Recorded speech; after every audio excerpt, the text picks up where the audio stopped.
ভিডিঅ'ত চাই আছে আপোনালোকে ল'ৰাজনৰ নাম আৰণ থাপা। তেখেতৰ ঘৰ নেপালত।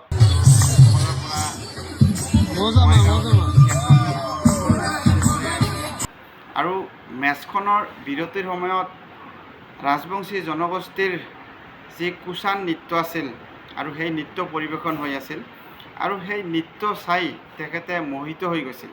ৰাজবংশী সম্প্ৰদায়ৰ যি পৰম্পৰাগত লোকনৃত্য, সেই নৃত্যৰ চাই মুগ্ধ হৈ পেলাই তেখেতে নিজে নৃত্য পৰিৱেশন কৰিলে। এয়া ৰাজবংশী জনগোষ্ঠীৰ কাৰণে খুবেই এটা গৌৰৱৰ সময় আৰু খুবেই ভাল এটা সময় আছিলে। চাওক ভিডিঅ'টো আপোনালোকে চালে খুবেই ভাল লাগিছিলে। আৰু ল'ৰাজন এই নৃত্য পৰিৱেশন কৰাৰ পিছৰে পৰা এই ভিডিঅ'টো ছ'চিয়েল মিডিয়াত ইতিমধ্যে তোলপাৰ লগাই দিছে।